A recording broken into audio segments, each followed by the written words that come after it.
जब मन भ्रमित हो, रास्ते धुंधले लगें और जीवन के प्रश्न भारी पड़ने लगें, तब एक ही ग्रंथ है जो न सिर्फ उत्तर देता है बल्कि आत्मा को शांति भी देता है। भगवत गीता। भगवत गीता का ज्ञान भगवान श्री कृष्ण के उपदेशों का सार है, जो व्यक्ति को जीवन के हर पड़ाव पर प्रेरित और मार्गदर्शन करता है। यह ज्ञान कर्म, कर्तव्य और जीवन के उद्देश्य के बारे में महत्वपूर्ण सीख प्रदान करता है। भगवत गीता के कुछ प्रमुख उपदेश। कर्म पर ध्यान दें, फल की चिंता न करें। गीता में श्री कृष्ण ने कहा है कि मनुष्य को कर्म पर ध्यान देना चाहिए, फल की इच्छा नहीं रखनी चाहिए। जो व्यक्ति निष्ठा और समर्पण से अपना कर्तव्य निभाता है, उसे सफलता अवश्य प्राप्त होती है। अपने आप पर विश्वास रखें। श्री कृष्ण कहते हैं कि व्यक्ति को खुद पर विश्वास करना चाहिए, क्योंकि जो लोग खुद पर विश्वास करते हैं वे सफलता प्राप्त करते हैं। संयम रखें।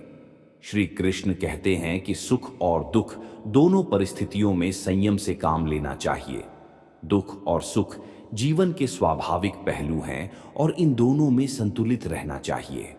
कर्तव्य का पालन करें। श्री कृष्ण ने अर्जुन को अपने क्षत्रिय धर्म का पालन करने और अपने अधिकारों के लिए लड़ने का उपदेश दिया। यही उनका कर्तव्य था। भगवान को समर्पित करें। गीता में श्री कृष्ण कहते हैं कि मनुष्य को अपने आप को भगवान के प्रति समर्पित कर देना चाहिए। यह सबसे बड़ा सहारा है। ज्ञान और बुद्धि का महत्व।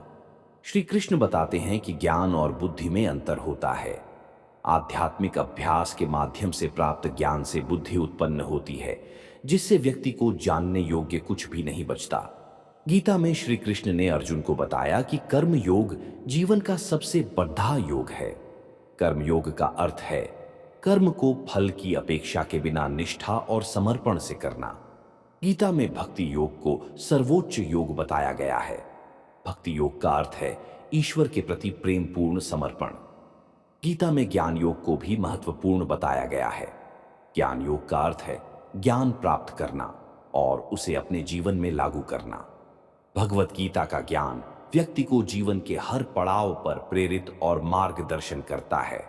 यह ज्ञान कर्म, कर्तव्य और जीवन के उद्देश्य के बारे में महत्वपूर्ण सीख प्रदान करता है। आप भी कृष्ण के भक्त हो और गीता का ज्ञान दुनिया तक पहुंचाना चाहते हो तो वीडियो को लाइक करो, कमेंट में जय श्री कृष्ण लिखो और ऐसे ही दिव्य ज्ञान के लिए चैनल को सब्सक्राइब करना मत भूलना।